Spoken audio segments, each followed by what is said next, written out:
Finance minister Nirmala Sitharaman ने संसद में एक ऐसा काम किया है जो पिछले 70 साल में नहीं किया गया। एक व्हाइट पेपर लाया गया है पार्लियामेंट में जो यूपीए सरकार 2004 से 2014 की यूपीए सरकार की इकोनॉमिक जो हिस्ट्री है, क्या किया क्या नहीं किया, क्या गलतियां थी, उसे आंकता है और यह दिखाने की कोशिश करता है कि बीजेपी की सरकार 2014 से 2024 तक उन्होंने कितना अच्छा काम किया है। जो सारी गलतियां हैं ये जो पिछले 10 साल यूपीए की, उसको ठीक करने की कोशिश कैसे की गई है। ऐसा कभी भी हमारे संसद में, हमारी पॉलिटिकल हिस्ट्री में नहीं हुआ है इंडिपेंडेंट इंडिया की कि किसी 10 साल पुरानी सरकार के जो ट्रैक रिकॉर्ड है उसको इस तरीके से खंगाला जाए, उसको पार्लियामेंट में प्रस्तुति की जाए उसकी।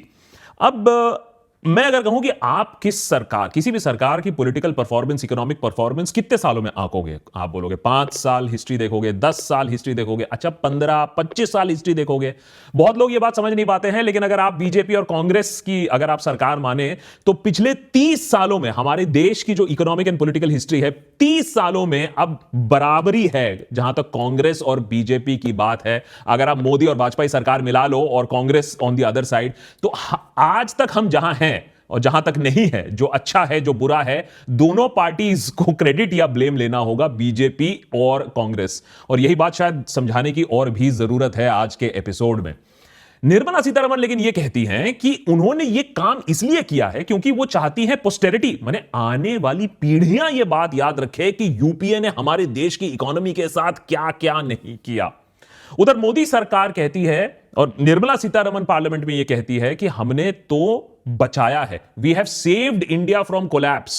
हमारी इकोनॉमी ध्वस्त होने वाली थी 2014 के बाद और हमने उसे बचाया है, और इसीलिए शायद हम वो सब काम नहीं कर पाए हैं जो हमने कहा था कि हम करेंगे। तो क्या ये एक्सक्यूज है या क्या एक्चुअली ये इकोनॉमिक पॉलिटिकल टॉकिंग पॉइंट्स हैं? चलिए सबसे पहले तो जानते हैं कि ये मेन पॉइंट्स क्या हैं इस व्हाइट पेपर के जिसको संसद में लाया गया। उसके खिलाफ कांग्रेस एक ब्लैक पेपर भी ला चुकी है। उनका क्या कहना है इसके बारे में? क्या कांग्रेस और बीजेपी कुछ चीजें हैं जो दोनों ही उसके बारे में बात नहीं करना चाहते? और बात करना जरूरी है क्योंकि ये इकोनॉमिक्स है, सिर्फ पॉलिटिक्स नहीं है। और कौन जीतता है कौन हारता है इस पेपर वॉर में, वो भी जानने की कोशिश करेंगे। और क्यों शायद कुछ चीजें हैं हमारे देश में जिसे बाईपार्टीजन होने की जरूरत है, यानी कांग्रेस और बीजेपी कुछ चीजों में, खासकर की इकोनॉमिक्स के मामले में, एक दूसरे के साथ तालमेल बैठा के चले, तभी देशवासियों का, आपका और हमारा कुछ भला हो सकता है। चलिए सबसे पहले तो शुरुआत करते हैं कि भैया ये व्हाइट पेपर क्या कहता है। सबसे बड़ा आरोप जो लगाया गया है कि यूपीए सरकार में रिफॉर्म तो हुए ही नहीं। यूपीए सरकार एक हेल्दी इकोनॉमी इनहेरिट करती है वाजपेयी सरकार से, और उसको रिफॉर्म ना की, जो कि रिफॉर्म के लिए तैयार था, लेकिन उन्होंने रिफॉर्म नहीं किया, एक नॉन परफॉर्मिंग इकोनॉमी बना दिया 10 सालों के अंदर। कैसे? मिसमैनेजमेंट, ढेर सारा मिसमैनेजमेंट होता है क्योंकि 2008 के इकोनॉमिक क्रैश के बाद सरकार चाहती है कि भाई किसी भी तरीके से हाई रेट ऑफ ग्रोथ हो, भाई हम भी बड़ी बड़ी जीडीपी फिगर्स दिखा पाए, जिसके चलते हाई इन्फ्लेशन होता है, सरकार रोक नहीं पाती है। हाई फिस्कल डेफिसिट होता है, यानी सरकार पैसा खूब बोरो करती रहती है, खूब बोरो करती रहती है। और high proportion of bad loans, मैंने फोन किया और लोन हो गया, और वही सारे लोन्स जो डिफॉल्ट हो रहे हैं, सारा किया धरा यूपीए सरकार और मनमोहन सिंह सरकार का है। पुअर कैपिटल एक्सपेंडिचर मैनेजमेंट, माने ना कि सिर्फ आपने पैसा बोरो किया मार्केट से, लेकिन वो जो फंड्स आपके पास आए आपने उसको इस्तेमाल ही नहीं ठीक किया। अब देखिए, कैपिटल एक्सपेंडिचर माने वो एक्सपेंडिचर जिससे इंफ्रास्ट्रक्चर बनता है, वो सारी चीजें बनती हैं जिसका देश का भला होता है, वो आधी हो गई थी। 31% जो था कैपिटल एक्सपेंडिचर टू जीडीपी 2004 में, वो 16% तक आ गई 2014 में। तो सरकार ने कैपिटल इंटेंसिव प्रोजेक्ट्स किए ही नहीं, और उसका यह नतीजा हुआ कि जब हम सरकार में आए तो इंडस्ट्रियल ग्रोथ तो हुई नहीं क्योंकि इंफ्रास्ट्रक्चर थी नहीं। तो गलती अगेन यूपीए की है। डिफेंस के मामले में पूरे देश को मालूम है कि कैसे हमारी डिफेंस प्रिपेयर्डनेस हैम्पर्ड हुई थी। हर जगह स्कैम आप कर रहे हो। 2012 में shortage of combat ready equipment हमें हमेशा इमरजेंसी में परचेस करनी पड़ी, ये सारी चीजें। और non transparent auction of public resources, आप जहां बेचने गए, कोल बेचने गए, टेलीकॉम स्पेक्ट्रम बेचने गए, वहां स्कैम ही निकला। और ऐसी ऐसी चीजें जो आपने की, रेट्रोस्पेक्टिव टैक्सेशन, सारे के सारे फॉरेन कंपनीज बोला भैया हमें यहां धंधा ही नहीं करना है, वहां से भाग रहे हैं। एंड फाइनली ये जो इन्फ्लेशन है, ये इन्फ्लेशन जो हमारी सरकार एनडीए ने इनहेरिट किया, वो सारा काम आपका किया धराया है। आप इन्फ्लेशन नहीं कंट्रोल कर पाए। और ये जो वेलफेयर स्कीम्स के बारे में आप बात करते रहते हो, चाहे वो टॉयलेट कंस्ट्रक्शन हो, नए बैंक खाते खोलने हो, आप नहीं कर पाए। ये सारा काम हमने ही किया है। बेसिक मेन पॉइंट्स पॉइंट्स तो और भी हैं और इसमें बहुत सारा पॉलिटिक्स भी है, उस पर अभी आते हैं, लेकिन ये बेसिक मेन पॉइंट्स है। और जैसा मैंने कहा कि इसमें ढेर सारा पॉलिटिकल खेल भी चल रहा है। ये बात शायद कांग्रेस, इतनी बात तो कांग्रेस भी समझती है, और इसीलिए कुछ ही घंटों के अंदर जब ये सारी चीजें बाहर आ रही थी, कांग्रेस के प्रेसिडेंट मल्लिकार्जुन खड़गे अपना ब्लैक पेपर लेकर सामने आते हैं। 10 साल अन्याय काल, 2014 टू 2024 इस नाम है, 10 साल अन्याय काल। इसमें दर्शाया गया है, कांग्रेस के ब्लैक पेपर में दर्शाया गया है unemployment, economic blunders, faulty goods and service जो इंप्लीमेंटेशन हुआ था जीएसटी का, job cards, farmer distress, corporate जो फेवरेटिज्म, हम दो हमारे दो, क्राइम अगेंस्ट वुमेन, ये सारी चीजों को दर्शाया गया है। जहां बीजेपी ने लालछन लगाए मनमोहन सिंह सरकार पर, और वहीं कांग्रेस अब लालछन लगा रही है कि भाई 10 साल में आपने क्या किया है। रिपोर्ट तो आपने जारी कर दी, इस 10 साल का रिपोर्ट हम भी तो जारी करें। सबसे पहला लालचन, टोटल अनएम्प्लॉयमेंट 1 करोड़ था 2012 में, वो 4 करोड़ अनएम्प्लॉयड हो गए 2022 में। 10 lakh sanction central government post जो आज भी अनफुलफिल्ड है। ऐसा क्यों हो गया है कि अनएम्प्लॉयमेंट रेट ग्रेजुएट्स और पोस्ट ग्रेजुएट्स में 33% है? इसका जवाब कौन देगा, पूछ रही है कांग्रेस पार्टी। मजे की बात यह है कि अपने व्हाइट पेपर में बीजेपी, जब हमने उसको सर्च किया तो अनएम्प्लॉयमेंट शब्द ही नहीं मिला, जबकि सरकार की अपनी पीरियोडिक लेबर फोर्स सर्वे ने दिखाया था 2017-2018 में, माने पैंडेमिक से पहले, कि unemployment was at a 45 year high. उसके बाद सर्वे ही बंद करवा दिया गया, वो दूसरी बात है। कांग्रेस के ब्लैक पेपर का दूसरा सवाल, ये डोमेस्टिक इन्फ्लेशन की बात अगर हम करें तो भाई हमारे यूपीए के टाइम पर, specially later half of the UPA, तो भाई क्रूड ऑयल आप देखिए $110-115 पर बैरल चले गया था, और आपके समय देखिए क्रूड का प्राइस 84 हो गया था, उसके बाद 46 तक आ गया था 2016 तक। सरकार ने क्या किया? वो सरकार ने पैसे डाइवर्ट कर दिए, अपने कैपिटल एक्सपेंडिचर में डाइवर्ट कर दिए, लेकिन आपको और मुझे पेट्रोल 100 रुपए का ही भरवाना पड़ा। तो जो एसेंशियल कमोडिटी के प्राइसेस हैं वो तो ऊपर ही रह गए। उसके बाद आता है एलिगेशन ऑफ हम दो हमारे दो। मोदी सरकार की जो पॉलिसीज हैं, कांग्रेस के ब्लैक पेपर में साफ साफ लिखा हुआ है कि भैया देखिए, आप सिर्फ बेनिफिट करना चाहते हो लार्ज कॉर्पोरेट फ्रेंड्स, जो आपके दोस्त हैं, उन्हें आप टैक्स कट दोगे, उन्हें आप लोन राइट ऑफ दोगे, उन्हें आप फेवरेबल कॉन्ट्रैक्ट्स दोगे, उनके लिए आप रूल्स बनाओगे। लेकिन जो छोटे और मीडियम एंटरप्राइज बिजनेस हैं, उनकी बट्टी लगी, उनकी वाट लग चुकी है। जीएसटी और कंप्लायंसेस इतनी कॉम्प्लिकेटेड हैं कि स्मॉल बिजनेसेस जो हैं उनका गला घुट रहा है। जो बड़े बिजनेसमैन हैं, जो बड़े पूंजीपति हैं, जो दोस्त भाई हैं, वो बिल्कुल ठीक है। उसके ऊपर जो एक सीरियस एलिगेशन है, और ये सारे अपने रीजनल अलाइज को साथ लेने की भी शायद कोशिश है, कि जहां आप देखिए अरुणाचल प्रदेश हो, गोवा हो, कर्नाटका हो, मध्य प्रदेश हो, महाराष्ट्र हो, मणिपुर, ये जो सरकारें गिरी हैं यहां, ये जो बीजेपी ने पैसा लिया है, पैसा कमाया है, ये मनी पावर इस्तेमाल करके, जहां तक इकोनॉमी की बात है, भाई पार्टी की इकोनॉमी बहुत अच्छी चल रही है, और मोटा मोटा पैसा देकर आपने एमएलए को स्विच कराया है, तो आप डेमोक्रेसी को क्षति पहुंचा रहे हो अपनी प्राइवेट इकोनॉमी से।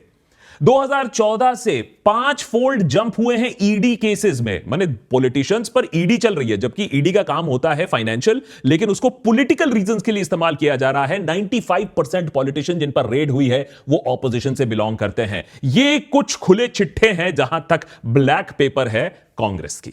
लेकिन जैसे एक महान व्यक्ति ने कहा था, हिपोक्रेसी की भी सीमा होती है। अब कांग्रेस की हिपोक्रेसी ही देख लेते हैं। क्या कांग्रेस कभी अपने ब्लैक पेपर में मेंशन करेगी कि जब यूपीए पार्ट 2 था और प्रणब मुखर्जी फाइनेंस मिनिस्टर थे, तो किस हद तक उनके फाइनेंस मिनिस्टर बनने के वजह से इकोनॉमी का वाट लगा था? ये जो फोन बैंकिंग की प्रथा है, ये किसके अंडर शुरू हुई थी? रेट्रोस्पेक्टिव टैक्सेस कौन लाए थे? पॉलिसी पैरालिसिस जब हुआ था, जब मनमोहन सिंह भी हाथ पकड़कर बैठे रह गए, और वो किया किसने था? वो प्रणब मुखर्जी थे। लेकिन क्या उनके रोल के बारे में कभी कांग्रेस बात करेगी? नहीं करेगी।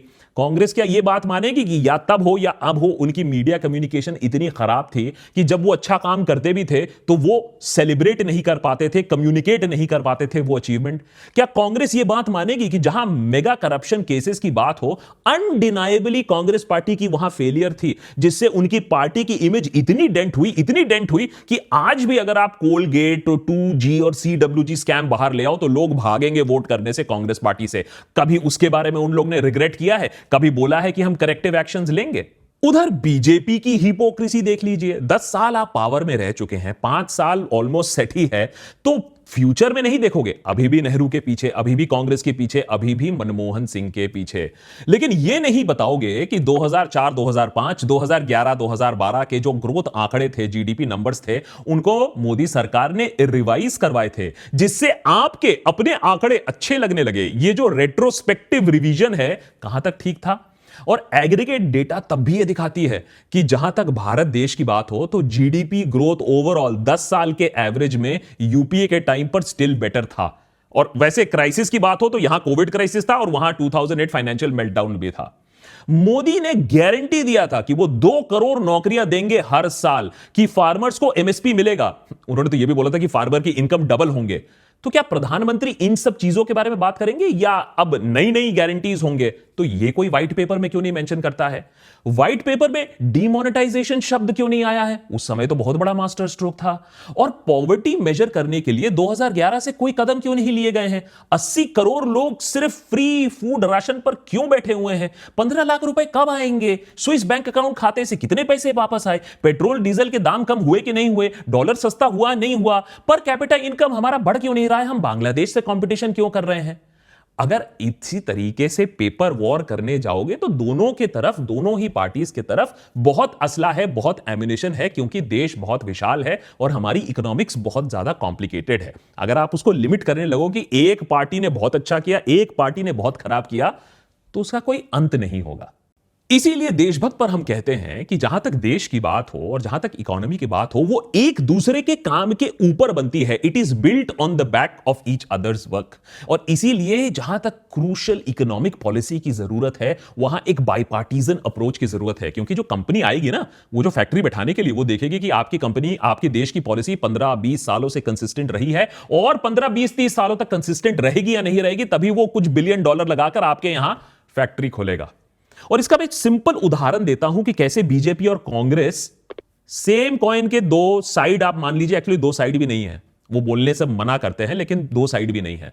महात्मा Gandhi rural employment guarantee scheme, Congress party ने बहुत बढ़ चढ़कर इसको इनॉग्रेट किया था। खैर उतना ढिंढोरा नहीं पीटा जितना पीट सकते थे, काफी रेवोल्यूशनरी स्कीम था, एम्प्लॉयमेंट दे रहे थे, लोगों को भुखमरी से बचा रहे थे रूरल एरिया में। नरेंद्र मोदी जब सत्ता में आए, जब पावर में आए, तो खुले सदन में इसका मजाक उड़ाया गया था। मैं नीचे लिंक दे देता हूं, रिकॉर्डिंग देख लीजिएगा कि नरेंद्र मोदी ने इसका कैसे मजाक उड़ाया था। लेकिन उनमें भी इतना पॉलिटिकल सेंस था कि इसको, ये जो स्कीम है, इसको फंड करते रहे। और जब कोविड में ड्रॉप आया, जब लोग अपने गांव की तरफ फिर से पलायन किए, तो यही स्कीम ने लोगों को जिंदा रखा था। और इसी के वजह से 86,000 करोड़ तक इसकी फंडिंग गई है, जहां तक बजट की बात हो। दूसरा, शायद हम इसके बारे में आजकल उतना बात भी नहीं करते हैं, नेशनल फूड सिक्योरिटी एक्ट। भूल गए? बहुत बड़ा कार्यक्रम अगेन यूपीए ने लॉन्च किया था, सब्सिडाइज्ड फूड ग्रेन, जो 2/3 पॉपुलेशन तक जाए, अर्बन एंड रूरल। मोदी सरकार को इस स्कीम की जो ताकत थी वो बिल्कुल समझ में आई, तो इसमें भी बजटरी प्रोविजन बढ़ाया गया। आज आप जो सुनते हो कि 80 करोड़ लोगों को फूड ग्रेन फ्री में दिया जा रहा है, ये इसी स्कीम के थ्रू ही हो रहा है। इसी का जो पाइपलाइन यूपीए ने बनाया था, इसी स्कीम को इस्तेमाल करके कोविड के समय, और अब 5 साल और बढ़ा दिया गया है, 80 करोड़ लोगों को फूड राशन दिया जा रहा है। इतना बड़ा वेलफेयर स्कीम चल रहा है और इसकी लागत अगर आप बोले तो 2 ट्रिलियन रुपए से ज्यादा है। 2 ट्रिलियन रुपए से ज्यादा है, built on the back of जो स्कीम यूपीए के समय आई थी।